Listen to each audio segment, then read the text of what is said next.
हाँ जी नमस्कार दोस्तों। ਅੱਜ ਦਾ जो ਮਾਸਟਰ ਕੈਡਰ ਦਾ ਪੇਪਰ ਹੈ ਉਹਦੀ ਸਿਵਿਕਸ ਦੀ ਵੀ ਆਨਸਰ ਕੀ ਤੁਹਾਡੇ ਲਈ ਹਾਜ਼ਰ ਹੈ। ਸਭ ਤੋਂ ਪਹਿਲਾ ਕੁਐਸਚਨ ਹੈ ਜੀ, ਹੇਠ ਲਿਖਿਆਂ ਵਿੱਚੋਂ ਕਿਹੜੇ ਪ੍ਰਸਤਾਵਨਾ ਦੇ ਉਦੇਸ਼ ਹਨ। ਪ੍ਰਸਤਾਵਨਾ ਦੇ ਵਿੱਚ ਜੇ ਆਪਾਂ ਗੱਲ ਕਰੀਏ ਤਾਂ ਲਿਬਰਟੀ, ਸੈਕੂਲਰਿਜ਼ਮ, ਡੈਮੋਕ੍ਰੈਟਿਕ ਸਾਰਾ ਕੁਝ ਲਿਖਿਆ ਹੋਇਆ, ਬਟ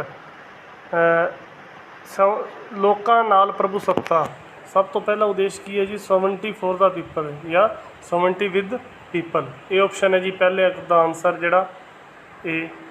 ਨੈਕਸਟ ਕੁਐਸਚਨ ਹੈ ਆਪਣੇ ਲਈ, ਹੇਠ ਲਿਖਿਆਂ ਵਿੱਚੋਂ ਸੰਵਿਧਾਨ ਦੀਆਂ ਧਾਰਾਵਾਂ ਵਿੱਚੋਂ ਕਿਹੜੀ ਧਾਰਾ ਰਾਜਪਾਲ ਦੀ ਮਾਫੀ ਸ਼ਕਤੀ ਨਾਲ ਸੰਬੰਧਿਤ ਹੈ। ਤਾਂ ਆਰਟੀਕਲ 161 153 ਤੋਂ 161 ਤੱਕ ਚੱਲਦਾ ਰਾਜਪਾਲ ਦੇ ਆਰਟੀਕਲ, ਤਾਂ ਇਹਦਾ ਆਨਸਰ ਡੀ ਹੈ 161 161 ਹੈ ਜੀ, D option.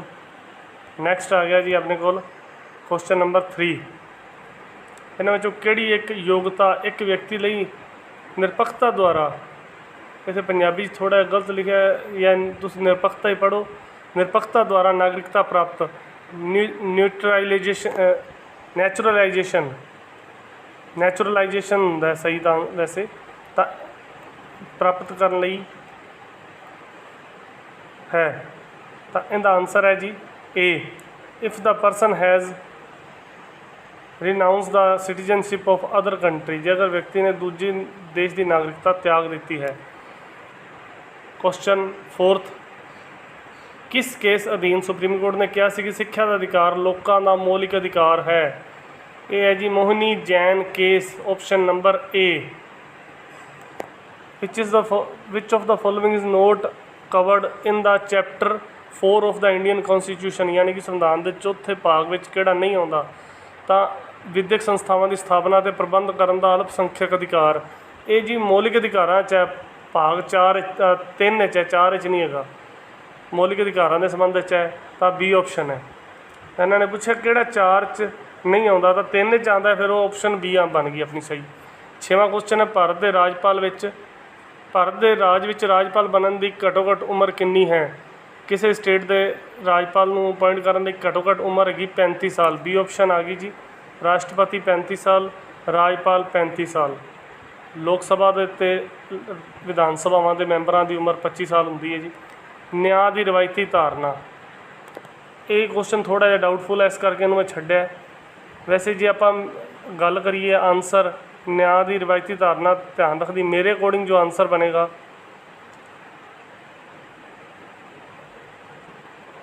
B option.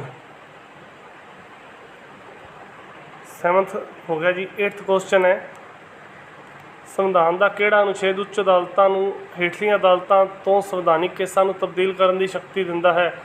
Article 228 228 article ਕਹਿੰਦਾ ਹੈ, ਜਿਵੇਂ ਆਪਾਂ ਸੈਰੀਟੀਓਟਰੀ ਪੜ੍ਹਦੇ ਹਾਂ, ਰਿਟ ਪਟੀਸ਼ਨ ਹੈਗੀ ਇੱਕ ਸੈਰੀਟੀਓਟਰੀ, ਤਾਂ ਉਹਦੇ 'ਚ ਕਿਹਾ ਜਾਂਦਾ ਵੀ ਜਿਹੜੇ ਕੇਸ ਤੁਹਾਡੇ ਕੋਲ ਲਟਕੇ ਹੋਏ ਨੇ ਉਹ ਉੱਚ ਅਦਾਲਤਾਂ ਯਾਨੀ ਕਿ ਹਾਈ ਕੋਰਟ ਆਪਦੇ ਥੱਲੜੀ ਲੋਅਰ ਕੋਰਟ ਤੋਂ ਅਤੇ ਸੁਪਰੀਮ ਕੋਰਟ ਹਾਈ ਕੋਰਟ ਤੋਂ ਕੇਸ ਉੱਪਰ ਮੰਗਵਾ ਸਕਦੀ ਹੈ।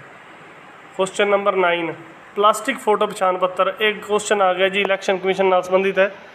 ਪਲਾਸਟਿਕ ਫੋਟੋ ਪਛਾਣ ਪੱਤਰ ਆਈਡੀ ਕਾਰਡ ਜਿਹੜੇ ਬਣੇ, ਸਭ ਤੋਂ ਪਹਿਲੀ ਸਟੇਟ ਜੀ ਨਾਗਾਲੈਂਡ ਅਤੇ ਅਸਾਮ, ਪਹਿਲੇ 2 ਰਾਜ ਸੀ।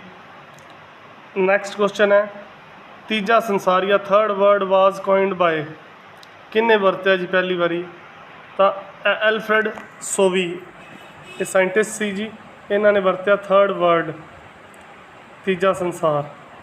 ਅਗਲਾ ਕੁਐਸਚਨ ਹੈ, ਚੋਣ ਕਮਿਸ਼ਨ ਨੇ ਕਿਸ ਸਾਲ ਤੋਂ ਚੋਣਾਂ ਵਿੱਚ ਨੋਟਾ ਲਾਗੂ ਕੀਤਾ। ਵੈਸੇ ਤਾਂ 2013 'ਚ ਇਹਨਾਂ ਨੇ ਕਹਿ ਤਾ ਸੀ, ਪਰ 2014 ਦੀ ਲੋਕ ਸਭਾ ਚੋਣਾਂ ਦੇ ਵਿੱਚ ਇਹਨੂੰ ਸਹੀ ਇਸਤੇਮਾਲ ਕੀਤਾ ਗਿਆ।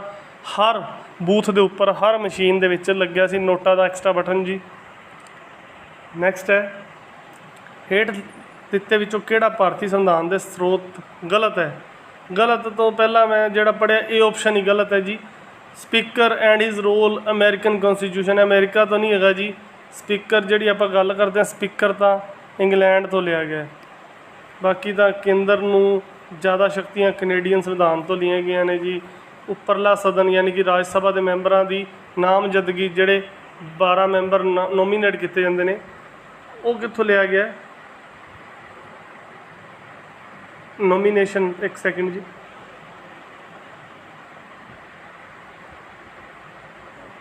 ਨੋਮੀਨੇਸ਼ਨ ਵਾਲਾ ਆਪਾਂ ਆਇਰਿਸ਼ ਯਾਨੀ ਕਿ ਆਇਰਲੈਂਡ ਦੇ ਸਿਧਾਂਤ ਤੋਂ ਲਿਆ, ਆਸਟ੍ਰੇਲੀਆ ਤੋਂ ਸਮਵਰਤੀ ਸੂਚੀ ਲਈ ਹੈ। ਇਹ ਆਪਸ਼ਨ ਸਹੀ ਹੈ ਜੀ। ਗਲਤ ਉਹਨਾਂ ਨੇ ਪੁੱਛਿਆ ਤਾਂ ਆਨਸਰ ਆਪਣਾ ਇਹ ਬਣੇਗਾ। ਸੰਯੁਕਤ ਰਾਸ਼ਟਰ ਜਨਰਲ ਅਸੈਂਬਲੀ ਦੁਆਰਾ ਜੁਲਾਈ 2022 ਵਿੱਚ 161 ਵੋਟਾਂ ਨਾਲ ਮਨੁੱਖੀ ਅਧਿਕਾਰ ਵਜੋਂ ਕਿਹੜਾ ਅਧਿਕਾਰ ਸ਼ਾਮਿਲ ਕੀਤਾ ਗਿਆ? ਤਾਂ ਇਹ right to clean healthy and sustainable environment. ਇਹ ਆਪਸ਼ਨ ਹੈ ਜੀ 13 ਦਾ। ਕੁਐਸਚਨ ਨੰਬਰ 14, ਕਿਸ ਸੰਵਿਧਾਨਿਕ ਸੋਧ ਦੁਆਰਾ ਮੰਤਰੀ ਮੰਡਲ ਸ਼ਬਦ ਨੂੰ ਭਾਰਤੀ ਸੰਵਿਧਾਨ ਵਿੱਚ ਪਹਿਲੀ ਵਾਰ ਸਥਾਨ ਮਿਲਿਆ?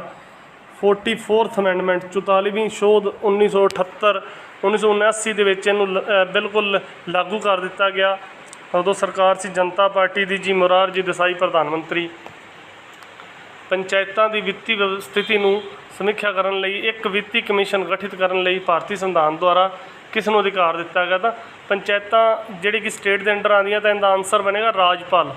ਰਾਜਪਾਲ ਨੂੰ ਅਧਿਕਾਰ ਦਿੱਤਾ ਗਿਆ ਵੀ ਪੰਚਾਇਤਾਂ ਦੀ ਵਿੱਤੀ ਸਥਿਤੀ ਨੂੰ ਸਮੀਖਿਆ ਕਰ ਸਕਦੇ ਹਨ, ਤਾਂ ਉਸ ਲਈ ਇੱਕ ਆਪਾਂ ਕਮਿਸ਼ਨ ਵੀ ਬਣਾ ਸਕਦੇ ਹਾਂ, ਫਾਈਨੈਂਸ ਕਮਿਸ਼ਨ।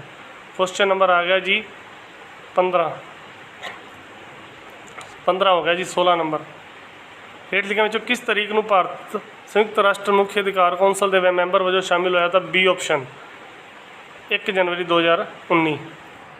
ਅਗਲਾ ਹੈ ਜੀ ਨੀਤੀ ਆਯੋਗ ਦਾ ਸਦੱਸ ਕਿਹੜਾ ਨਹੀਂ ਹੈ? ਦੇਖੋ ਜੀ ਇਹਦੇ 'ਚ ਕੇਂਦਰੀ ਮੰਤਰੀ ਮੰਡਲ ਦੇ ਮੈਂਬਰ ਹੁੰਦੇ ਨੇ, ਯੂਟੀ ਦੇ ਉਪ ਰਾਜਪਾਲ ਵੀ ਹੋਣਗੇ, ਅਤੇ ਪ੍ਰਧਾਨ ਮੰਤਰੀ ਤਾਂ ਤੁਹਾਨੂੰ ਪਤਾ ਹੀ, ਜੋ ਪ੍ਰਧਾਨ ਮੰਤਰੀ ਦੇਸ਼ ਦਾ ਹੋਏਗਾ ਉਹ ਨੀਤੀ ਆਯੋਗ ਦਾ ਚੇਅਰਮੈਨ ਹੋਏਗਾ। ਤਾਂ ਬੀ ਆਪਸ਼ਨ ਆ ਗਿਆ, ਭਾਰਤ ਦੇ ਰਾਸ਼ਟਰਪਤੀ ਇਹਦੇ ਮੈਂਬਰ ਨਹੀਂ ਹਨ। What is the full form of SVEEP? SVEEP ਦੀ full form option number A systematic voters education and electoral participation. ਇਹ ਆਪਸ਼ਨ ਸਵੀਪ ਪ੍ਰੋਜੈਕਟ ਆਮ ਤੌਰ 'ਤੇ ਸਕੂਲਾਂ ਦੇ ਵਿੱਚ ਚੱਲਦਾ ਹੈ। 18 ਸਾਲ ਤੋਂ ਉੱਪਰ ਵਾਲੇ ਬੱਚਿਆਂ ਦੀ ਵੋਟ ਬਣਾਉਣ ਲਈ ਸਕੂਲਾਂ 'ਚ, ਕਾਲਜਾਂ 'ਚ ਸਵੀਪ ਪ੍ਰੋਜੈਕਟ ਚੱਲ ਰਿਹਾ ਹੈ। ਹੇਠ ਲਿਖਿਆਂ ਵਿੱਚੋਂ ਕਿਹੜਾ ਭਾਰਤ ਵਿੱਚ ਚੋਣ ਸੁਧਾਰਾਂ ਨਾਲ ਜੁੜਿਆ ਨਹੀਂ ਹੈ? ਤਾਂ ਇਹਦਾ ਆਪਸ਼ਨ ਹੈ ਜੀ ਡੀ। ਪਹਿਲੀਆਂ 3 ਕਮੇਟੀਆਂ, ਤਾਰਕੁੰਡੇ ਕਮੇਟੀ, ਦਿਨੇਸ਼ ਗੋਸਵਾਮੀ ਕਮੇਟੀ ਅਤੇ NN ਵੋਹਰਾ ਕਮੇਟੀ ਸਾਰੀਆਂ ਹੈਗੀਆਂ ਨੇ। ਇੰਦਰਜੀਤ ਗੁਪਤਾ ਕਮੇਟੀ ਚੁਣਾਵ ਸੁਧਾਰਾਂ ਨਾਲ ਸੰਬੰਧਿਤ ਨਹੀਂ ਹੈ। ਗੋਲਕਨਾਥ ਕੇਸ ਡੈਸ਼ ਜੱਜ ਸੰਵਿਧਾਨਿਕ ਪੀਠ ਵੱਲੋਂ ਸੁਣਾਇਆ ਗਿਆ। 11 ਜੱਜਾਂ ਦੀ 11 ਜੱਜ ਬੈਠੇ ਸੀ। ਗੋਲਕਨਾਥ ਕੇਸ ਜਿਹੜਾ ਆਪਾਂ ਮੌਲਿਕ ਅਧਿਕਾਰਾਂ ਦੇ ਸੰਬੰਧ ਵਿੱਚ ਪੜ੍ਹਦੇ ਹਾਂ। ਤਾਂ ਅਗਲਾ ਕੁਐਸਚਨ ਹੈ ਜੀ ਸੰਯੁਕਤ ਰਾਸ਼ਟਰ ਵਿੱਚ ਭਾਰਤ ਦਾ ਮੌਜੂਦਾ ਸਥਾਈ ਪ੍ਰਤੀਨਿਧੀ ਕੌਣ ਹੈ? ਸਥਾਈ ਪ੍ਰਤੀਨਿਧੀ ਹੈ ਰੁਚੀਰਾ ਕੰਬੋਜ। ਡੀ ਆਪਸ਼ਨ ਹੈ ਰੁਚੀਰਾ ਕੰਬੋਜ। ਪਰਮਾਨੈਂਟ ਜਿਹੜੀ ਰਿਪਰੈਜ਼ੈਂਟੇਟਿਵ ਆਪਣੇ ਇੰਡੀਆ ਵੱਲੋਂ UN ਦੇ ਵਿੱਚ ਹੈ, ਤਾਂ ਰੁਚੀਰਾ ਕੰਬੋਜ ਹਨ। ਕਿਸੇ ਰਾਜ ਵਿੱਚ ਮੁੱਖ ਮੰਤਰੀ ਸਮੇਤ ਮੰਤਰੀਆਂ ਦੀ ਤਾਕਤ ਦੇ ਸੰਬੰਧ ਵਿੱਚ ਸੰਵਿਧਾਨ ਦੁਆਰਾ ਤੈਅ ਕੀਤੀ ਗਈ ਪ੍ਰਤੀਸ਼ਤਾ ਕਿੰਨੀ ਹੈ? ਤਾਂ ਇਹ 15%। ਆਪਾਂ ਪੜ੍ਹਦੇ ਹਾਂ 15% 2003 ਵਿੱਚ 91ਵੀਂ ਸੋਧ ਰਾਹੀਂ ਕਰ ਦਿੱਤੀ ਗਈ ਸੀ। 15% ਤੋਂ ਵੱਧ ਟੋਟਲ ਮੈਂਬਰਾਂ ਦੇ ਮੰਤਰੀ ਨਹੀਂ ਹੋ ਸਕਦੇ, ਯਾਨੀ ਕਿ ਜਿੰਨੇ ਮੈਂਬਰ ਨੇ ਉਹਨਾਂ ਦੇ 15% ਤੋਂ ਵੱਧ ਮੰਤਰੀ ਨਹੀਂ ਬਣਾਏ ਜਾ ਸਕਦੇ ਵਿਦ CM ਜਾਂ ਵਿਦ PM। ਇੱਥੇ ਰਾਜ ਦੇ ਮੁੱਖ ਮੰਤਰੀ ਦੀ ਗੱਲ ਕਰ ਰਹੀ ਤਾਂ CM ਦੀ ਗੱਲ ਹੋਏਗੀ। ਕਿਸ ਸੰਵਿਧਾਨਿਕ ਸੋਧ ਰਾਹੀਂ ਲੋਕ ਸਭਾ ਅਤੇ ਰਾਜ ਵਿਧਾਨ ਸਭਾ ਸੀਟਾਂ 2026 ਤੱਕ ਸਥਾਈ ਕਰ ਦਿੱਤੀਆਂ ਗਈਆਂ, ਯਾਨੀ ਕਿ ਫਿਕਸ ਕਰ ਦਿੱਤੀਆਂ, ਫਰੋਜ਼ਨ ਟਿਲ 2026? ਤਾਂ ਡੀ ਆਪਸ਼ਨ ਹੈ 84ਵੀਂ ਸੰਵਿਧਾਨਿਕ ਸੋਧ ਰਾਹੀਂ। ਹੇਠ ਦਿੱਤਿਆਂ ਵਿੱਚੋਂ ਕਿਹੜਾ ਕਲਾਸੀਕਲ ਉਦਾਰਵਾਦ ਦਾ ਪ੍ਰਤੀਕ ਨਹੀਂ ਹੈ? ਤਾਂ ਇਹਦੇ 'ਚ ਜੈਫਰਸਨ, ਕਾਂਟ, ਹੈਬਸ ਜਿਹਨੂੰ ਆਪਾਂ ਹੋਬਸ ਕਹਿੰਦੇ ਹਾਂ, ਅਤੇ ਹੋਬਸ, ਜੈਫਰਸਨ, ਕਾਂਟ ਹੈਗੇ ਨੇ ਜੀ। ਤਾਂ ਆਨਸਰ ਹੈ ਕੋਂਡੋਰਸੈਟ। ਕੋਂਡੋਰਸੈਟ ਯਾਦ ਰੱਖਦੇ, ਕੋਂਡੋਰਸੈਟ ਡੀ ਆਪਸ਼ਨ। ਸੈਰੀਟੋਰੀ ਦੀ ਰਿਟ ਦਾ ਅਰਥ ਕੀ ਹੈ? ਅਰਥ ਪੁੱਛਿਆ ਜੀ, ਅਰਥ ਦਾ ਮਤਲਬ ਹੈ ਟੂ ਬੀ ਫੁਲੀ ਇਨਫੋਰਮਡ। ਇਹਦਾ ਸ਼ਾਬਦਿਕ ਅਰਥ ਪੁੱਛਿਆ, ਲਿਟਰਲੀ ਮੀਨਿੰਗ, ਤਾਂ ਟੂ ਬੀ ਫੁਲੀ ਇਨਫੋਰਮਡ। ਸੈਰੀਟੋਰੀ ਇੱਕ ਰਿਟ ਹੈ, ਆਪਾਂ 226 ਆਰਟੀਕਲ ਦੇ ਤਹਿਤ ਪੜ੍ਹਦੇ ਹਾਂ। ਕੁਐਸਚਨ ਨੰਬਰ 26, ਲੋਕ ਸਭਾ ਦੇ ਸਪੀਕਰਾਂ ਨੂੰ ਕਾਲਕ੍ਰਮ ਅਨੁਸਾਰ ਲਗਾਓ। ਤਾਂ ਇਹਦੇ ਵਿੱਚ ਸਭ ਤੋਂ ਪਹਿਲਾਂ ਮੈਂ ਰੱਖਾਂਗਾ ਜੀ ਹੁਕਮ ਸਿੰਘ, ਸੈਕਿੰਡ। ਦੂਜੇ ਨੰਬਰ 'ਤੇ ਬਲਰਾਮ ਜਾਖੜ ਨੇ, ਤੀਜੇ ਨੰਬਰ 'ਤੇ ਸ਼ਿਵਰਾਜ ਪਾਟਿਲ, ਅਤੇ ਚੌਥੇ ਨੰਬਰ 'ਤੇ ਸੋਮਨਾਥ ਚੈਟਰਜੀ। 1980 ਤੋਂ ਲੈ ਕੇ 1999 ਤੱਕ ਬਲਰਾਮ ਜਾਖੜ ਜੀ ਰਹੇ ਨੇ, ਜਿਹੜੇ ਕਿ ਆਪਣੇ ਫਿਰੋਜ਼ਪੁਰ ਲੋਕ ਸਭਾ ਹਲਕੇ ਤੋਂ ਸੀ, ਫਿਰ ਸਿੱਕਰ ਤੋਂ। ਅਤੇ ਹੁਕਮ ਸਿੰਘ 1967 ਦੇ ਕਰੀਬ ਬਣੇ ਸੀ, 63 ਜਾਂ 67, ਡਾਊਟਫੁਲ ਹੈ ਥੋੜ੍ਹਾ ਜਿਹਾ, ਪਟਿਆਲਾ ਲੋਕ ਸਭਾ ਹਲਕੇ ਤੋਂ। शिवराज पाटिल बने सी 1991 'ਚ ਤੇ ਸੋਮਨਾਥ ਚਟਰਜੀ 2004 'ਚ ਮਨਮੋਹਨ ਸਿੰਘ ਸਰਕਾਰ 'ਚ ਸਪੀਕਰ ਸੀ। ਤਾਂ ਡੀ ਆਪਸ਼ਨ ਬਣ ਗਿਆ ਜੀ 2 1 3 4। ਜੇਕਰ ਲੋਕ ਸਭਾ ਦੇ ਸਪੀਕਰ ਅਤੇ ਡਿਪਟੀ ਸਪੀਕਰ ਉਪਲਬਧ ਨਾ ਹੋਣ ਤਾਂ ਸੰਯੁਕਤ ਦੇ ਸੰਸਦ ਦੇ ਸੰਯੁਕਤ ਸੈਸ਼ਨ ਦੀ ਪ੍ਰਧਾਨਗੀ ਕੌਣ ਕਰਦਾ ਹੈ? ਤਾਂ ਇਹਦਾ ਆਨਸਰ ਹੈਗਾ ਜੀ ਡਿਪਟੀ ਚੇਅਰਮੈਨ ਆਫ ਰਾਜ ਸਭਾ, ਇਹ ਆਪਸ਼ਨ। ਹੇਠ ਲਿਖਿਆਂ ਵਿੱਚੋਂ ਕਿਸ ਦੇਸ਼ ਨੂੰ ਦੇਖ ਕੇ ਭਾਰਤ ਨੇ ਵਸਤੂਆਂ ਅਤੇ ਸੇਵਾਵਾਂ ਟੈਕਸ ਯਾਨੀ ਕਿ GST ਲਾਗੂ ਕੀਤਾ? ਆਪਾਂ GST ਦਾ ਜਿਹੜਾ ਡਿਊਲ ਸਿਸਟਮ ਹੈ, ਸਟੇਟ ਅਤੇ ਸੈਂਟਰ GST, SGST CGST ਲੱਗਦੀ ਦੋਨੋਂ ਤਰ੍ਹਾਂ ਦੀ। ਆਪਸ਼ਨ ਹੈਗਾ ਜੀ B ਕੈਨੇਡਾ। ਕੈਨੇਡਾ ਦੇ ਵਿੱਚ ਡਿਊਲ ਸਿਸਟਮ ਹੈ।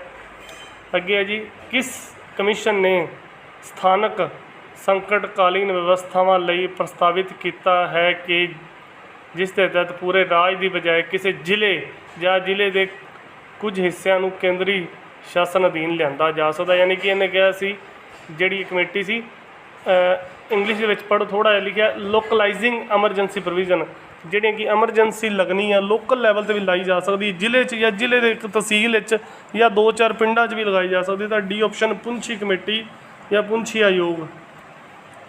ਇਨ which year the membership of economic and social council increased from 18 ਤੋਂ 27। 1827 ਜਿਹੜੇ ਹੈਗੇ ਸੀ UN ਦੀ ਇੱਕ ਕਮੇਟੀ ਹੈ ਆਰਥਿਕ ਅਤੇ ਸਮਾਜਿਕ ਪ੍ਰੀਸ਼ਦ, ਉਹਦੇ ਮੈਂਬਰਾਂ ਦੀ ਗਿਣਤੀ 18 ਤੋਂ 27 ਕੀਤੀ ਗਈ। ਕਦੋਂ ਜੀ? 1965 ਵਿੱਚ। ਸੀ ਆਪਸ਼ਨ। ਅਗਲਾ ਕੁਐਸਚਨ ਹੈ ਜੀ ਭਾਰਤ ਦੇ ਕਿਹੜੇ ਚੀਫ ਜਸਟਿਸ ਨੇ ਨਿਜਤਾ ਦੇ ਅਧਿਕਾਰ ਨੂੰ ਮੌਲਿਕ ਅਧਿਕਾਰ ਘੋਸ਼ਿਤ ਕੀਤਾ? JS ਖੇਹਰ। JS ਖੇਹਰ ਹੈਗੇ ਸੀ ਜੀ, ਆਪਣੇ ਸਿੱਖ ਕਮਿਊਨਿਟੀ ਤੋਂ ਬਿਲੋਂਗ ਕਰਦੇ ਨੇ। ਡੀ ਆਪਸ਼ਨ ਹੈ, ਇਹਨਾਂ ਨੇ ਨਿਜਤਾ ਦੇ ਅਧਿਕਾਰ ਨੂੰ ਮੌਲਿਕ ਅਧਿਕਾਰ ਘੋਸ਼ਿਤ ਕੀਤਾ ਸੀ।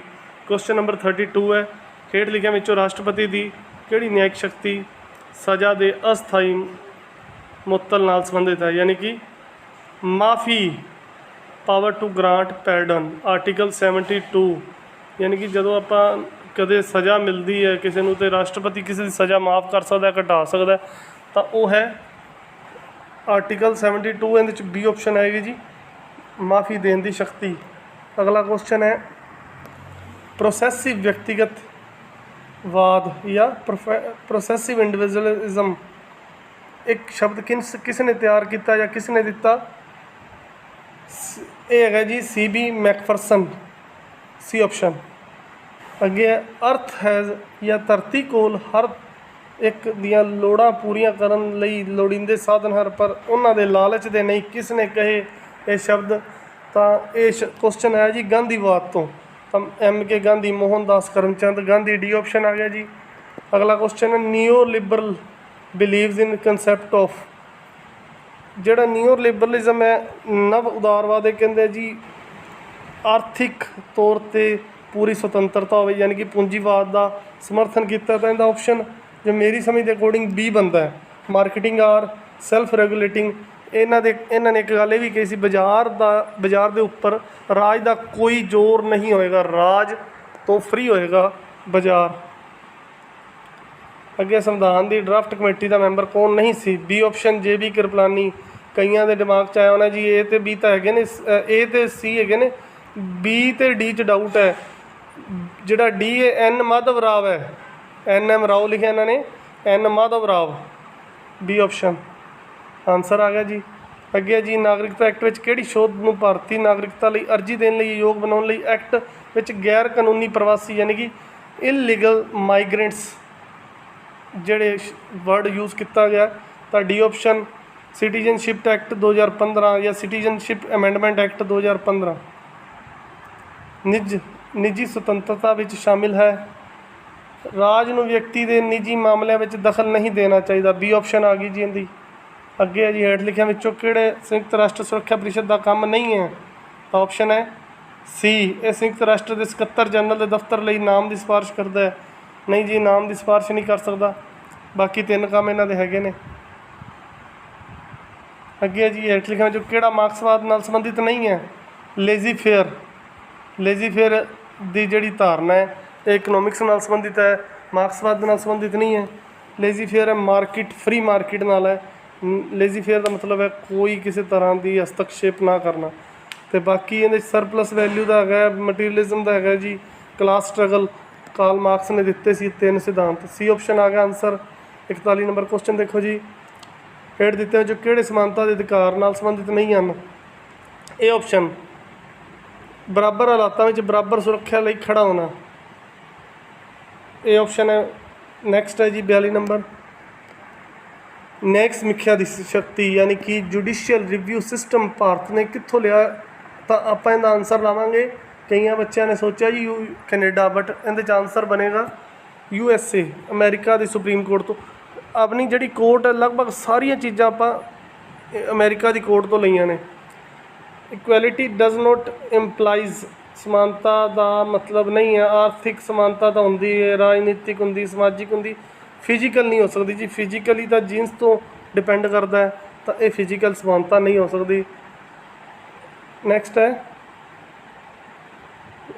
ਹੇਠ ਲਿਖਿਆ ਚੋਂ ਕਿਹੜਾ ਇੱਕ ਵਾਧੂ ਸੰਵਿਧਾਨਿਕ ਸੰਸਥਾ ਨਹੀਂ ਹੈ, ਯਾਨੀ ਕਿ ਵਾਧੂ ਸੰਵਿਧਾਨਿਕ ਸੰਸਥਾ ਨਹੀਂ ਹੈ ਮਤਲਬ ਸੰਵਿਧਾਨਿਕ ਸੰਸਥਾ ਹੈ, ਤਾਂ ਆਪਾਂ ਸੰਵਿਧਾਨਿਕ ਸੰਸਥਾ ਇਹਦੇ 'ਚੋਂ ਲਾਣੀ ਤਾਂ ਲੱਭਣੀ ਹੈ। B ਆਪਸ਼ਨ ਲੱਭ ਰਿਹਾ, ਫਾਈਨੈਂਸ ਕਮਿਸ਼ਨ, ਵਿੱਤ ਆਯੋਗ। ਇਹ ਭਾਰਤ ਦੇ ਸੰਵਿਧਾਨ ਦੇ ਆਰਟੀਕਲ 280 ਦੇ ਵਿੱਚ ਦਰਜ ਹੈ। ਠੀਕ ਹੈ ਜੀ। ਨੀਤੀ ਆਯੋਗ ਹੈ ਜਾਂ ਰਾਸ਼ਟਰੀ ਏਕਤਾ ਕੌਂਸਲ ਹੈ, ਸਾਰੇ ਗੈਰ ਸੰਵਿਧਾਨਿਕ ਹਨ। ਅੱਗੇ ਹੈ ਜੀ where ward committees are found, ward ਕਮੇਟੀਆਂ ਕਿੱਥੇ ਪਾਈਆਂ ਜਾਂਦੀਆਂ ਨੇ, ਮਿਊਨਸਿਪੈਲਿਟੀਜ਼, ਨਗਰ ਪਾਲਿਕਾਵਾਂ ਵਿੱਚ। ਅੱਜ ਕੱਲ੍ਹ ਵੈਸੇ ਗ੍ਰਾਮ ਪੰਚਾਇਤ ਵਿੱਚ ਬਣਾਉਣ ਲੱਗ ਗਏ, ਬਟ ਜਿਹਦਾ ਆਪਾਂ ਆਨਸਰ ਐਗਜ਼ੈਕਟ ਲੱਭਣਾ ਹੋਵੇ ਤਾਂ ਕੀ ਹੋਏਗਾ ਜੀ, ਮਿਊਨਸਿਪੈਲਿਟੀ। ਅੱਗੇ ਜੀ ਹੇਠ ਦਿੱਤੇ ਵਿੱਚੋਂ ਕਿਹੜੇ ਅਧਿਕਾਰ ਡਾਕਟਰ BR ਅੰਬੇਡਕਰ ਜੀ ਨੇ ਸੰਵਿਧਾਨ ਦੇ ਦਿਲ ਅਤੇ ਆਤਮਾ ਵਜੋਂ ਦੱਸਿਆ। ਡਾਕਟਰ BR ਅੰਬੇਡਕਰ ਜੀ ਨੇ ਕਿਹੜੇ ਅਧਿਕਾਰ ਨੂੰ ਸੰਵਿਧਾਨ ਦਾ ਦਿਲ ਅਤੇ ਆਤਮਾ ਦੱਸਿਆ, ਤਾਂ ਕੀ ਹੈ ਰਾਈਟ ਟੂ ਕੌਨਸਟੀਟਿਊਸ਼ਨਲ ਰੈਮੇਡੀ, ਸੰਵਿਧਾਨਿਕ ਉਪਚਾਰਾਂ ਦਾ ਅਧਿਕਾਰ, ਯਾਨੀ ਕਿ ਸਾਡੇ ਅਧਿਕਾਰ ਖੋਏ ਜਾਂਦੇ ਨੇ ਤਾਂ ਅਸੀਂ ਕੋਰਟ ਦਾ ਦਰਵਾਜ਼ਾ ਖਟਖਟਾ ਸਕਦੇ ਹਾਂ, ਤਾਂ ਅਧਿਕਾਰਾਂ ਸੰਬੰਧੀ ਸਿੱਧਾ ਆਪਾਂ ਸੁਪਰੀਮ ਕੋਰਟ 'ਚ ਅਪੀਲ ਦਰਜ ਕਰ ਸਕਦੇ ਹਾਂ। ਅੱਗੇ ਜੀ ਸਾਰਕ ਦਾ ਇੱਕ ਸੰਮੇਲਨ ਰੱਦ ਕਰਤਾ 2016 'ਚ, ਇਸਲਾਮਾਬਾਦ ਪਾਕਿਸਤਾਨ 'ਚ ਹੋਣਾ ਸੀ, ਉਹਦਾ ਨੰਬਰ ਪੁੱਛਿਆ ਕਿੰਨਵਾਂ। ਇਹ ਜੀ 2016 ਜਦੋਂ ਭਾਰਤ 'ਤੇ ਅਟੈਕ ਹੋਇਆ ਸੀ, ਆਤੰਕਵਾਦੀ ਹਮਲੇ ਹੋਏ ਸੀ, ਤਾਂ ਉਸ ਕਰਕੇ ਭਾਰਤ ਨੇ ਇਸ ਸ਼ਾਮਿਲ ਨਹੀਂ ਹੋਏ ਸੀ, ਇਸ ਕਰਕੇ ਸੰਮੇਲਨ ਰੱਦ ਹੋਇਆ। 19ਵਾਂ ਸੀ ਇਹ। ਭਾਰਤੀ ਸੰਸਦ ਦੁਆਰਾ ਪਾਸ ਕੀਤਾ ਗਿਆ ਕਿਹੜਾ ਐਕਟ ਵੋਟਰਾਂ ਦੀ ਯੋਗਤਾ ਅਤੇ ਵੋਟਰ ਸੂਚੀ ਦੀ ਤਿਆਰੀ ਨਾਲ ਜੁੜੇ ਮਾਮਲਿਆਂ ਲਈ ਹੈ, ਤਾਂ ਇਹ representation of people act 1950, B option. 1950 ਦਾ ਲੋਕ ਪ੍ਰਤੀਨਿਧਤਾ ਐਕਟ। ਵਿਧਾਨ ਸਭਾ ਦੁਆਰਾ ਵਿਧਾਨ ਪਰਿਸ਼ਦ ਦੇ ਕਿੰਨੇ ਮੈਂਬਰ ਚੁਣੇ ਜਾਂਦੇ ਨੇ, ਤਾਂ ਤੀਜਾ ਹਿੱਸਾ ਚੁਣੇ ਜਾਂਦੇ ਨੇ, 1/3 ਚੁਣੇ ਜਾਂਦੇ ਨੇ ਜੀ MLA ਵੱਲੋਂ। MLC ਨੂੰ ਵੋਟਾਂ ਪਾਉਂਦੇ ਨੇ MLA, 1/3 ਮੈਂਬਰ ਚੁਣ ਲੈਂਦੇ ਨੇ ਜੀ ਇਹ। ਤਾਂ ਮਿਨੀਮਮ 40 ਮੈਂਬਰ ਹੋਣੇ ਜ਼ਰੂਰੀ ਨੇ। ਪੰਜਾਬ 'ਚ ਵਿਧਾਨ ਪਰਿਸ਼ਦ ਨਹੀਂ ਹੈਗੀ, 6 ਸਟੇਟਾਂ 'ਚ ਹੈਗੀ ਹੈ, ਤੇਲੰਗਾਨਾ 'ਚ ਹੈਗੀ, UP 'ਚ ਹੈਗੀ ਹੈ, ਬਿਹਾਰ 'ਚ ਹੈਗੀ ਹੈ, ਮਹਾਰਾਸ਼ਟਰ, ਆਂਧਰਾ ਪ੍ਰਦੇਸ਼ ਅਤੇ ਕਰਨਾਟਕ, ਇਹ 6 ਸਟੇਟਸ ਨੇ। ਅੱਗੇ ਜੀ ਫੈਲਿਸਫਿਕ ਕੈਲਕੂਲਸ ਕਿਸ ਨੇ ਤਿਆਰ ਕੀਤਾ, ਤਾਂ ਇਹ ਵਰਡ ਹੈਗਾ ਤਾਂ ਜੈਰਮੀ ਬੈਂਥਮ, C ਆਪਸ਼ਨ। ਅੱਗੇ ਜੀ ਇੰਟਰ ਸਟੇਟ ਕਾਊਂਸਿਲ ਵਾਜ਼ ਇਸਟੈਬਲਿਸ਼ 1990, ਇਹਨਾਂ ਦੀ ਪਹਿਲੀ ਮੀਟਿੰਗ ਕਦੋਂ ਹੋਈ ਜੀ। ਜੇ ਤਾਂ ਇਹਦੀ ਸਹੀ ਆਨਸਰ ਆਈਏ ਤਾਂ ਅਕਤੂਬਰ 1990 'ਚ ਹੀ ਹੋਈ ਸੀ ਮੀਟਿੰਗ, ਬਟ ਇੱਥੇ ਆਪਸ਼ਨਸ ਦੇ ਅਕੋਰਡਿੰਗ ਆਪਾਂ ਆਨਸਰ A ਲਾਵਾਂਗੇ 1991। VP ਸਿੰਘ ਜੀ ਨੇ ਬਣਾਈ ਸੀ ਇਹ committee, Indian inter state council, ਅੰਤਰਰਾਜੀ ਪਰਿਸ਼ਦ। ਅੱਗੇ ਜੀ VVPAT ਦੀ full form, voter verifiable paper audit trail, D option. ਜਿਹੜਾ ਆਪਾਂ ਅੱਜ ਕੱਲ੍ਹ ਵੋਟ ਪਾਣੇ ਤਾਂ ਪਰਚੀ ਨਿਕਲਦੀ, ਉਹਨੂੰ ਉਸ ਮਸ਼ੀਨ ਨੂੰ VVPAT ਕਿਹਾ ਜਾਂਦਾ ਹੈ। ਅਗਲਾ ਕੁਐਸਚਨ ਹੈ ਗਲਤ ਜੋੜਾ ਚੁਣੋ ਜੀ। ਇਹਦੇ 'ਚ ਮੈਂ D ਆਪਸ਼ਨ ਗਲਤ ਲੱਭਿਆ ਜੀ। ਪੰਚਾਇਤਾਂ ਦੀ ਜਿਹੜੀ ਸ਼ਕਤੀ ਹੈ, ਅਤੇ D ਦੇ ਵਿੱਚ ਹੈਗਾ ਪੰਚਾਇਤਾਂ ਦੀ ਰਿਜ਼ਰਵੇਸ਼ਨ ਹੈ 243 D 'ਚ, ਤਾਂ ਇੱਥੇ ਪੰਚਾਇਤਾਂ ਦੀ ਸ਼ਕਤੀ, ਅਧਿਕਾਰ ਅਤੇ ਜ਼ਿੰਮੇਵਾਰੀਆਂ ਨਾਲ ਲਿਖਿਆ ਹੈ। ਬਾਕੀ 3 ਬਿਲਕੁਲ ਸਹੀ ਮੇਲ ਖਾ ਰਹੇ ਨੇ। ਅੱਗੇ ਜੀ ਕਿਹੜੇ ਰਾਜਨੀਤਿਕ ਨੇ ਸੁਤੰਤਰਤਾ ਨੂੰ ਵਿਵਹਾਰਿਕ ਤੌਰ 'ਤੇ ਲੋਕਤੰਤਰ ਦਾ ਸਮਾਨਾਰਥੀ ਦੱਸਿਆ ਹੈ, ਤਾਂ ਇਹਦੇ 'ਚ ਬੜਾ ਸੋਚ ਕੇ ਮੈਂ ਲਾਸਕੀ ਲਾਇਆ, ਮੈਨੂੰ ਲੋਕ ਵੀ ਲੱਗਦਾ ਸੀ ਪਰ ਇੱਥੇ ਲੀਕ ਓਕ ਲਿਖਿਆ ਹੈ। ਜੇ ਲੋਕ ਹੋਵੇ ਤਾਂ ਫਿਰ ਉਹ ਵੀ ਸਹੀ ਹੋ ਸਕਦਾ, ਪਰ ਇਹਦੇ 'ਚ ਆਪਸ਼ਨ ਦੇ ਅਕੋਰਡਿੰਗ ਮੈਂ ਫਿਰ ਲਾਸਕੀ ਚੂਜ਼ ਕੀਤਾ ਜੀ।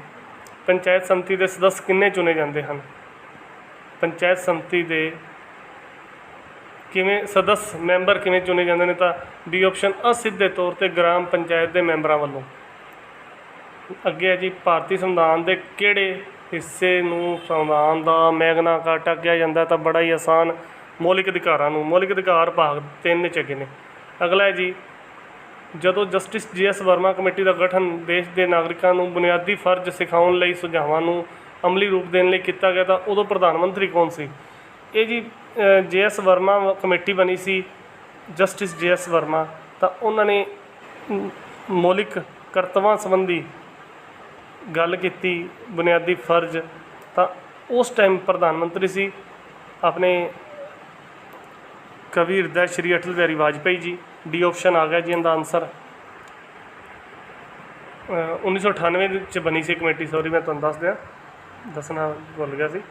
ਅੱਗੇ ਜੀ, ਕਿਹੜੀ ਸਰਕਾਰ ਨੇ ਅੰਤਰਰਾਜੀ ਕੌਂਸਲ ਦੀ ਸਥਾਪਨਾ ਕੀਤੀ? ਮੈਂ ਉੱਪਰ ਵੀ ਇੱਕ ਕੁਐਸਚਨ 'ਚ ਤੁਹਾਨੂੰ ਦੱਸ ਚੁੱਕਿਆ, VP ਸਿੰਘ ਸਰਕਾਰ 1990 'ਚ ਬਣੀ ਸੀ, ਤਾਂ ਉਦੋਂ ਵਿਸ਼ਵਨਾਥ ਪ੍ਰਤਾਪ ਸਿੰਘ ਜੀ ਸੀ ਪ੍ਰਧਾਨ ਮੰਤਰੀ ਦੇਸ਼ ਦੇ। ਇਹ ਆਪਸ਼ਨ। ਭਾਰਤ ਕਿੰਨੀ ਵਾਰ ਸੰਯੁਕਤ ਰਾਸ਼ਟਰ ਸੁਰੱਖਿਆ ਪ੍ਰੀਸ਼ਦ ਦਾ ਗੈਰ ਸਥਾਈ, ਯਾਨੀ ਕਿ ਜਿਹੜੇ 15 ਮੈਂਬਰ ਹੁੰਦੇ ਨੇ, 10 ਅਸਥਾਈ ਅਤੇ 5 ਸਥਾਈ, ਤਾਂ ਜਿਹੜੇ 10 ਅਸਥਾਈ ਹੁੰਦੇ ਨੇ ਹਰ 2 ਸਾਲ ਲਈ ਚੁਣੇ ਜਾਂਦੇ ਨੇ, 2 ਸਾਲਾਂ ਬਾਅਦ ਬਦਲ ਜਾਂਦੇ। ਭਾਰਤ 8 ਵਾਰੀ ਉਹਦਾ ਮੈਂਬਰ ਚੁਣਿਆ ਜਾ ਚੁੱਕਿਆ ਹੈ। ਅਗਲਾ ਕੁਐਸਚਨ ਹੈ, ਆਰਟੀਕਲ 143 ਦੇ ਤਹਿਤ ਜਦੋਂ ਰਾਸ਼ਟਰਪਤੀ ਕੋਲ ਕੋਈ ਰਾਸ਼ਟਰਪਤੀ ਐਡਵਾਈਸ ਮੰਗ ਸਕਦਾ ਹੈ ਕਿਹਦੇ ਤੋਂ ਜੀ? ਸੁਪਰੀਮ ਕੋਰਟ ਤੋਂ। ਅਤੇ ਸੁਪਰੀਮ ਕੋਰਟ ਦੀ ਜਿਹੜੀ ਬੈਂਚ ਐਡਵਾਈਸ ਦੇਗੀ, ਕਿੰਨੇ ਜੱਜਾਂ ਦੀ ਬੈਂਚ ਹੋਏਗੀ? ਐਟਲੀਸਟ 5 ਜੱਜ। B option. ਘੱਟੋ ਘੱਟ 5 ਜੱਜ। ਹੇਠ 'ਚੋਂ ਕਿਹੜਾ ਕਾਨੂੰਨ ਦਾ ਸਰੋਤ ਨਹੀਂ ਹੈ? ਨਿਰਣਾ, ਲੈਜਿਸਲੇਸ਼ਨ, ਪਬਲਿਕ ਓਪੀਨੀਅਨ ਸਾਰੇ ਹੁੰਦੇ ਨੇ ਜੀ। A ਸੰਮੇਲਨ। 61 ਦਾ ਆਨਸਰ A ਆਪਸ਼ਨ ਹੈ ਜੀ ਪਹਿਲਾ। ਅਗਲਾ ਕੁਐਸਚਨ ਹੈ, ਪਹਿਲੀ ਨੌਨ ਅਲਾਈਨਡ ਮੂਵਮੈਂਟ ਕਾਨਫਰੰਸ ਕਦੋਂ ਹੋਈ? 1961 'ਚ ਹੋਈ ਸੀ ਜੀ, ਬੈਲਗ੍ਰੇਡ ਯੂਗੋਸਲਾਵੀਆ 'ਚ। ਨਾਸਿਰ, ਟੀਟੋ ਅਤੇ ਨਹਿਰੂ, ਇਹ 3 ਸੀ ਇਹਨਾਂ ਦੇ ਜਿਹੜੇ ਪ੍ਰਨੇਤਾ ਸੀ। ਆਪਸ਼ਨ ਆ ਗਿਆ ਜੀ। ਨੈਸ਼ਨਲ ਪੀਪਲ ਪਾਰਟੀ ਦਾ ਸੰਸਥਾਪਕ, ਜੇ ਅੱਜ ਦੀ ਗੱਲ ਕਰੀਏ ਇਹਨਾਂ ਦੇ ਪ੍ਰਧਾਨ ਤਾਂ ਹੈਗੇ ਨੇ ਕੋਨਾਰਡ ਸੰਗਮਾ, ਪਰ ਇਹ ਪਾਰਟੀ ਬਣਾਈ ਸੀ PA ਸੰਗਮਾ ਨੇ, ਜਿਹੜੇ ਕਿ ਪ੍ਰਣਬ ਮੁਖਰਜੀ ਦੇ ਖਿਲਾਫ ਇਲੈਕਸ਼ਨ ਵੀ ਲੜੇ ਸੀ, ਰਾਸ਼ਟਰਪਤੀ ਇਲੈਕਸ਼ਨ, ਤਾਂ ਹਾਰ ਗਏ ਸੀ PA ਸੰਗਮਾ। ਇਹ ਅੱਜ ਆਪਣੀ ਨੈਸ਼ਨਲ ਪੀਪਲਸ ਪਾਰਟੀ ਜਿਹੜੀ ਹੈ, ਨੈਸ਼ਨਲ ਪਾਰਟੀ ਹੈ, ਇੱਕ ਰਾਸ਼ਟਰੀ ਸਤਰ ਦੀ 8 ਪਾਰਟੀਆਂ 'ਚੋਂ ਇੱਕ ਪਾਰਟੀ ਹੈ। ਭਾਰਤ ਦਾ ਅਚਨਚੇਤੀ ਫੰਡ ਜਾਂ ਕੰਸੋਲੀਡੇਟਡ ਫੰਡ ਕਿਸ ਦੁਆਰਾ ਨਿਯੰਤਰਿਤ ਕੀਤਾ ਜਾਂਦਾ ਹੈ? ਵੈਸੇ ਤਾਂ ਨਿਯੰਤਰਣ ਇਹਦੇ ਕੰਟਰੋਲ ਕਰਦਾ ਜੀ ਇਹਨੂੰ finance secretary, but under the president of India, Bharat ਦੇ ਰਾਸ਼ਟਰਪਤੀ ਦੇ ਅਧੀਨ ਰਹਿ ਕੇ, ਤਾਂ ਇਹ ਆਪਸ਼ਨ ਆਏਗਾ ਭਾਰਤ ਦੇ ਰਾਸ਼ਟਰਪਤੀ। ਅੱਗੇ ਜੀ, ਲੇਖਕ ਅਤੇ ਉਸਦੇ ਕੰਮ ਦੀ ਸਹੀ ਵਿਕਲਪ ਚੁਣੋ। ਸਹੀ ਹੈ ਜੀ ਮਿਲਟਨ ਫਰਾਈਡਮੈਨ, ਕੈਪੀਟਲਿਜ਼ਮ ਐਂਡ ਫਰੀडम, ਇਹਦਾ ਆਨਸਰ D ਹੈ। ਨੈਕਸਟ ਕੁਐਸਚਨ ਹੈ 66, ਕਲਾਸੀਕਲ ਲਿਬਰਲਿਜ਼ਮ ਉੱਤੇ ਜ਼ੋਰ ਦਿੰਦਾ ਹੈ ਵਿਕਾਸਸ਼ੀਲ ਵਿਅਕਤੀ ਉੱਪਰ, ਕਿਹਦੇ ਉੱਪਰ ਜ਼ੋਰ ਦਿੰਦਾ ਜੀ? Classical liberalism. A option. Marks ਨੇ ਆਪਣੀ ਕਿਹੜੀਆਂ ਰਚਨਾਵਾਂ ਵਿੱਚ ਕਿਹਾ ਕਿ ਪੂੰਜੀਵਾਦ ਦੇ ਅੰਦਰ ਆਪਣੀ ਤਬਾਹੀ ਦੇ ਬੀਜ ਹਨ? ਤਾਂ ਬਹੁਤ ਮਸ਼ਹੂਰ ਕਿਤਾਬ ਹੈ ਇਹਨਾਂ ਦੀ, ਕਮਿਊਨਿਸਟ ਮੈਨੀਫੈਸਟੋ। B ਆਪਸ਼ਨ ਆ ਗਿਆ ਜੀ। ਉਹਦੇ ਵਿੱਚ ਇਹਨਾਂ ਨੇ ਲਿਖਿਆ ਹੈ, ਭਾਰਤੀ ਰਾਸ਼ਟਰਪਤੀ ਦੇ ਸੰਬੰਧ ਵਿੱਚ ਸ਼ੱਕ ਜਾਂ ਵਿਵਾਦ ਦੇ ਮਾਮਲੇ ਵਿੱਚ ਡੈਸ਼ ਦੁਆਰਾ ਮਾਮਲੇ ਦੀ ਜਾਂਚ ਕੀਤੀ ਜਾਂਦੀ ਹੈ ਅਤੇ ਫੈਸਲਾ ਕੀਤਾ ਜਾਂਦਾ ਕਿਹਦੇ ਵੱਲੋਂ? Supreme court. ਜੇ ਰਾਸ਼ਟਰਪਤੀ ਦੇ ਇਲੈਕਸ਼ਨ ਸੰਬੰਧੀ ਕੋਈ ਝਗੜਾ ਹੋਵੇ, ਉਹਦਾ ਨਿਪਟਾਰਾ ਸਿੱਧਾ ਸੁਪਰੀਮ ਕੋਰਟ 'ਚ ਹੋਏਗਾ। ਮੈਂ ਐਗਜ਼ਾਮਪਲ ਦੇਣਾ, ਆਪਣੇ ਰਾਸ਼ਟਰਪਤੀ ਰਹੇ ਨੇ ਪ੍ਰਣਬ ਮੁਖਰਜੀ ਅਤੇ PA ਸੰਗਮਾ, ਉਹਨਾਂ ਦੇ ਖਿਲਾਫ ਲੜੇ ਸੀ, ਉਹ ਹਾਰ ਗਏ। ਉਸ ਤੋਂ ਬਾਅਦ ਉਹਨਾਂ ਨੇ ਕੇਸ ਦਰਜ ਕੀਤਾ ਸੀ ਜਿਹੜਾ ਕਿ ਸੁਪਰੀਮ ਕੋਰਟ 'ਚ ਲੜਿਆ ਗਿਆ ਸੀ, ਪਰ ਉਹ ਹਾਰ ਗਏ ਸੀ। Article 69, before 1961 vice president of India was elected by. ਇਹਦੇ 'ਚ ਡਾਊਟ ਹੈ ਜੀ। ਵੈਸੇ ਤਾਂ ਜਦੋਂ 1961 ਵਿੱਚ 11ਵੀਂ ਅਮੈਂਡਮੈਂਟ ਹੋਈ ਸੰਵਿਧਾਨ ਦੇ ਵਿੱਚ, ਉਦੋਂ ਇਹਨਾਂ ਨੇ ਇੱਕ ਕੋਲੇਜ਼ੀਅਮ ਬਣਾ ਤਾ ਜਾਂ ਇਲੈਕਟਰੋਲ ਕੋਲੇਜ ਬਣਾ ਤਾ ਵੀ ਉਹਦੇ 'ਚ ਮੈਂਬਰ ਆਫ ਦਾ ਪਾਰਲੀਮੈਂਟ, ਯਾਨੀ ਕਿ ਦੋਨੋਂ ਸਦਨਾਂ ਦੇ ਮੈਂਬਰ ਵੋਟ ਪਾਉਣਗੇ ਉਪ ਰਾਸ਼ਟਰਪਤੀ ਦੇ ਇਲੈਕਸ਼ਨ 'ਚ। ਉਸ ਤੋਂ ਪਹਿਲਾਂ ਇਕੱਲੇ ਲੋਕ ਸਭਾ ਦੇ ਪਾਉਂਦੇ ਸੀ ਕਿ ਇਕੱਲੇ ਰਾਜ ਸਭਾ ਦੇ? ਇਹਦੇ 'ਚ ਡਾਊਟ ਹੈ ਕੁਐਸਚਨ 'ਚ, ਮੈਨੂੰ ਇਹ ਰਾਜ ਸਭਾ ਲੱਗਦਾ, ਬਾਕੀ ਆਨਸਰ ਕੀ ਆਫੀਸ਼ੀਅਲ ਆਏਗੀ ਉਹ ਤਾਂ ਆਪਾਂ ਦੇਖ ਲਾਂਗੇ। ਮੇਰੇ ਅਕੋਰਡਿੰਗ B ਆਪਸ਼ਨ ਹੈ ਰਾਜ ਸਭਾ। 70 ਨੰਬਰ ਕੁਐਸਚਨ ਦੇਖੋ ਜੀ। 70 ਨੰਬਰ 'ਚ ਵੀ ਇੱਕ ਕੁਐਸਚਨ ਡਾਊਟਫੁਲ ਇਹਨਾਂ ਨੇ ਆਨਸਰ ਪਾਇਆ ਜੀ। 70 ਦਾ ਸਭ ਤੋਂ ਵੱਧ ਸੀਟਾਂ ਘਟਦੇ ਕ੍ਰਮ ਚ ਲਾਓ। ਯੂਪੀ 'ਚ 80 ਨੇ, ਮਹਾਰਾਸ਼ਟਰ 48, ਬਿਹਾਰ 40, ਤਮਿਲਨਾਡੂ 39 ਨੇ। ਤਾਂ ਇੱਥੇ ਗੱਲ ਚੱਲੀ ਹੈ ਜੀ ਤਮਿਲਨਾਡੂ 'ਚ 70 ਨੇ, ਸੌਰੀ 39 ਨੇ। ਡੀ ਆਪਸ਼ਨ ਬਣਦੀ ਹੈ ਜੇ ਇਸ ਦੇ ਅਕੋਰਡਿੰਗ ਵੇਖੀ, ਪਰ ਫਿਰ ਵੀ ਇਹਦੇ 'ਚ ਬਿਹਾਰ ਅੱਗੇ ਆਉਣਾ ਚਾਹੀਦਾ ਸੀ ਤਮਿਲਨਾਡੂ ਤੋਂ ਪਹਿਲਾਂ। ਇਹਨਾਂ ਨੇ ਕੀ ਕੀਤਾ, ਤਮਿਲਨਾਡੂ ਨੂੰ ਅੱਗੇ ਲਿਆਉਣ ਦਾ, ਬਿਹਾਰ ਜਿਹੜਾ ਕਿ ਉਹ ਇੱਥੇ ਆਉਣਾ ਚਾਹੀਦਾ ਸੀ 'ਤੇ। ਤਾਂ ਉਹਦੇ ਅਕੋਰਡਿੰਗ ਤਾਂ ਫਿਰ ਯੂਪੀ ਤੋਂ ਬਾਅਦ ਮਹਾਰਾਸ਼ਟਰ ਕਿਧਰੇ ਵੀ ਨਹੀਂ ਬਣ ਰਿਹਾ, ਤਾਂ ਉਸ ਕਰਕੇ ਏ ਆਪਸ਼ਨ ਵੀ ਕੱਟੀ ਗਈ, ਬੀ ਵੀ ਕੱਟੀ ਗਈ, ਸੀ ਵੀ ਕੱਟੀ ਗਈ। ਯੂਪੀ ਤੋਂ ਬਾਅਦ ਮਹਾਰਾਸ਼ਟਰ ਡੀ 'ਚ ਹੀ ਆ ਰਿਹਾ, ਤਾਂ ਆਨਸਰ ਜਿਹੜਾ ਬਣੇਗਾ ਆਪਣਾ ਡੀ ਬਣੇਗਾ। ਅੱਗੇ ਹੈ 4 ਮਹਾਤਮਾ ਗਾਂਧੀ ਸਵਰਾਜ ਮੀਨਸ। ਮਹਾਤਮਾ ਗਾਂਧੀ ਲਈ ਸਵਰਾਜ ਦਾ ਅਰਥ ਹੈ ਸੈਲਫ ਰੂਲ, ਖੁਦ ਦਾ ਸ਼ਾਸਨ, ਸਮੇਂ ਦਾ ਸ਼ਾਸਨ। ਅਗਲਾ ਹੈ ਜੀ which of the following article of the Indian constitution provide the special procedure in respect of money bill. ਤਾਂ ਆਰਟੀਕਲ 110 ਧਨ ਬਿੱਲ ਨਾਲ ਸੰਬੰਧਿਤ ਹੈ, ਸੀ ਆਪਸ਼ਨ। ਨੈਕਸਟ ਕੁਐਸਚਨ ਹੈ ਪੰਚਸ਼ੀਲ। ਪੰਚਸ਼ੀਲਵਾਦ ਜਿਹੜਾ ਪੰਚਸ਼ੀਲ ਨੂੰ ਅੰਤਰਰਾਸ਼ਟਰੀ ਸ਼ਾਂਤੀ ਅਤੇ ਸਹਿਯੋਗ ਦੇ 10 ਸਿਧਾਂਤਾਂ ਵਿੱਚ ਸ਼ਾਮਿਲ ਕੀਤਾ ਗਿਆ ਸੀ, ਜੋ ਡੈਸ਼ ਦੁਆਰਾ ਜਾਰੀ ਘੋਸ਼ਣਾ ਪੱਤਰ ਵਿੱਚ ਦਰਸਾਇਆ ਗਿਆ ਹੈ। ਤਾਂ ਇਹਦਾ ਆਪਸ਼ਨ ਡੀ ਆਏਗਾ ਜੀ, UN ਸਿਕਿਉਰਿਟੀ ਕਾਊਂਸਲ 1963। ਅੱਗੇ ਹੈ ਜੀ ਗਲਾਸਨੋਸਟ ਇੰਪਲਾਈਜ਼। ਗਲਾਸਨੋਸਟ ਦਾ ਮਤਲਬ ਕੀ ਹੈ ਜੀ, ਡੀ ਆਪਸ਼ਨ ਹੈ ਕਮਿਊਨਿਸਟ ਆਰਡਰ ਦੀ। ਇਹ ਸੋਵੀਅਤ ਸੰਘ ਦੀ ਇੱਕ ਹੈਗੀ ਸੀ ਜੀ ਰੂਲ, ਤਾਂ ਇਹਨੂੰ ਆਪਾਂ ਕਮਿਊਨਿਸਟ ਆਰਡਰ ਦੀ ਸਥਾਪਨਾ ਨਾਲ ਜੋੜ ਸਕਦੇ ਹਾਂ। ਅੱਗੇ ਹੈ ਜੀ 75 ਨੰਬਰ ਕੁਐਸਚਨ ਹੈ UPA ਸਰਕਾਰ ਨੇ ਖੇਤਰ ਵਿੱਚ ਸ਼ਾਂਤੀ ਅਤੇ ਸਥਿਰਤਾ ਨੂੰ ਉਤਸ਼ਾਹਿਤ ਕਰਨ ਲਈ ਦੇਸ਼ ਨਾਲ ਖਾੜੀ ਦੇਸ਼ ਗਲਫ ਕੰਟਰੀਜ਼ ਨਾਲ, ਗਲਫ ਕੰਟਰੀ ਉਹ ਨੇ ਜੀ ਜਿੱਥੋਂ ਆਪਾਂ ਤੇਲ ਇੰਪੋਰਟ ਕਰਦੇ ਹਾਂ, ਸਹਿਯੋਗ ਲਈ ਕਿਹੜੀ ਵਿਦੇਸ਼ ਨੀਤੀ ਸ਼ੁਰੂ ਕੀਤੀ। ਤਾਂ ਲੁੱਕ ਈਸਟ ਨੀਤੀ ਹੈ, ਉਹ ਤਾਂ PV ਨਰਸਿਮਹਾ ਰਾਵ ਨੇ ਸ਼ੁਰੂ ਕੀਤੀ ਸੀ। UPA ਸਰਕਾਰ ਬਣੀ 2004 'ਚ ਮਨਮੋਹਨ ਸਿੰਘ ਦੀ ਅਗਵਾਈ ਵਿੱਚ। ਤਾਂ ਇਹਦੇ 'ਚ ਆਏਗਾ look West policy, B option ਜਿਹੜਾ ਇਹਦਾ ਆਨਸਰ ਹੈ ਜੀ ਬੀ। ਹੁਣ ਮੇਰੇ ਸਮਝ ਦੇ ਅਨੁਸਾਰ ਜਿੰਨੇ ਕੁਐਸਚਨ ਮੈਨੂੰ ਲੱਗਦੇ ਸੀ ਮੈਂ ਬਣਾਏ ਨੇ ਜੀ, ਅਤੇ ਤੁਸੀਂ ਇਹਨੂੰ ਦੇਖੋ, ਆਪਦੀ ਜਜਮੈਂਟ ਲਾਓ। ਅੱਗੇ ਵੀ ਦੋਸਤਾਂ ਮਿੱਤਰਾਂ 'ਚ ਆਨਸਰ ਕੀ ਸ਼ੇਅਰ ਕਰੋ, ਮੇਰੇ ਚੈਨਲ ਨੂੰ ਸਬਸਕ੍ਰਾਈਬ ਕਰੋ, ਲਾਈਕ ਕਰੋ ਵੀਡੀਓ ਨੂੰ। ਧੰਨਵਾਦ ਜੀ।